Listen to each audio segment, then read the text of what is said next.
آسائش و آرام سے زندگی گزارے، لیکن ہمارا خدا کے ساتھ رشتہ بحال ہے؟ جیسے انہوں نے کہا سجدے کرنے چاہیے، خدا کے ساتھ ریلیشن ہے، رشتہ ہے، وہ ہماری زندگی میں رونما ہے، کیونکہ ابلیس بڑے فرق طریقوں سے کام کرتا ہے۔ آج ہم گھر میں بیپٹائز ہو کر اور نجات پا کر گھر میں بیٹھ جاتے ہیں اور سوچتے ہیں ہم نجات یافتہ ہیں، ہماری زندگی کے دن بدل چکے ہیں، لیکن اس پاک ذات کے ساتھ، یہوہ کے ساتھ، روح القدس کے ساتھ، بیٹے کے ساتھ ہمارا ریلیشن ہے، اس کے ساتھ ہم بات کرتے ہیں، کیا دعا میں اس کے ساتھ رفاقت ہے؟ ذرا سوچئے گا، ریلیشن نہیں تو پھر ہماری نجات کا کوئی فائدہ نہیں۔ ریلیشن ہے تو پہلے رفاقت رکھے۔ جیسے گھر میں ہم آتے ہیں، کوئی بھی جاب کرتا ہے، وہ آ کے اپنے ماں باپ سے رفاقت کرتا ہے، ملتا ہے، حال پوچھتا ہے، وہ بتاتا ہے، کچھ نہ کچھ بات چیت ہوتی ہے۔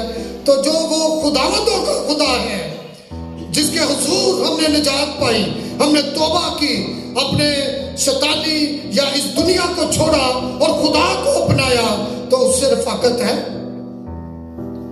پہلے جب تعلق تھا، جب آدم اس دنیا میں آیا، اس سے پہلے وہ کیا تھا؟ پاک تھا، اس کی صلح تھی خدا کے ساتھ، وہ ایک ریلیشن تھا اس کا۔ آپ جان سکتے ہیں کہ وہ ٹھنڈے پہر کیا کرتا تھا خدا کے۔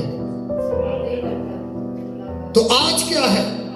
آج ہماری رفاقت ختم ہو چکی ہے، آج ہماری رفاقت، ہم خدا سے دور ہو چکے ہیں۔ بڑا کہتے ہیں نجات یافتہ مسیح، بڑا ریلیشن ہے سارا خدا کا، لیکن اس کا وہ ہماری زندگیوں میں رونما ہے، وہ ہماری زندگیوں میں خدا نظر آتا ہے؟ نہیں۔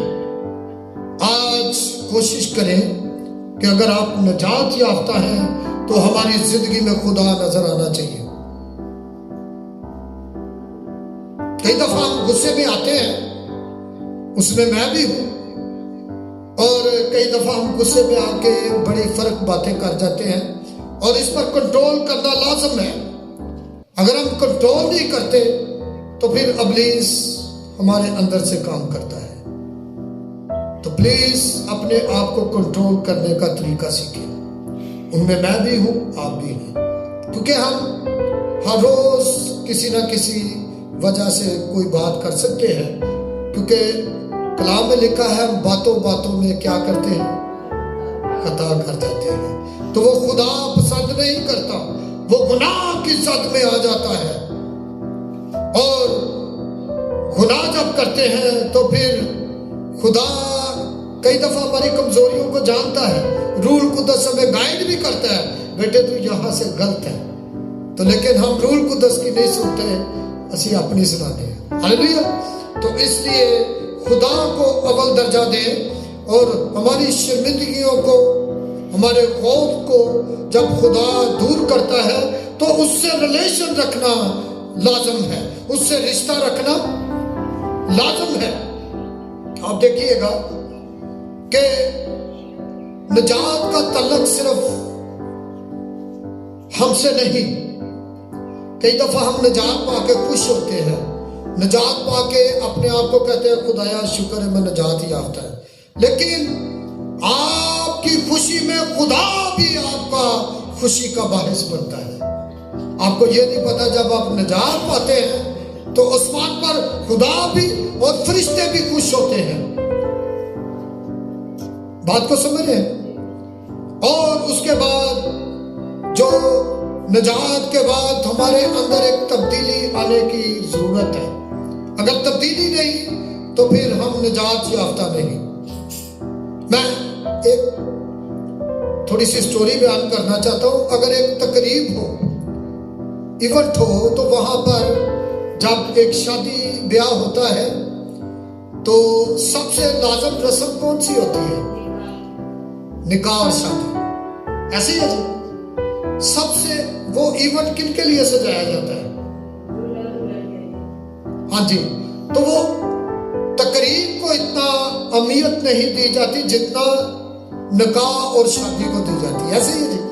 لیکن اس طرح ہی نجات میں جب ہم آتے ہیں تو ہم بیپٹائز ہوتے ہیں، بپتسمہ لیتے ہیں تو نئے سرے سے پیدا ہوتے ہیں، لیکن نجات لفظ کی کوالٹی کو نہیں ہم سمجھتے، نجات لفظ کے معنی کو نہیں ہم سمجھتے۔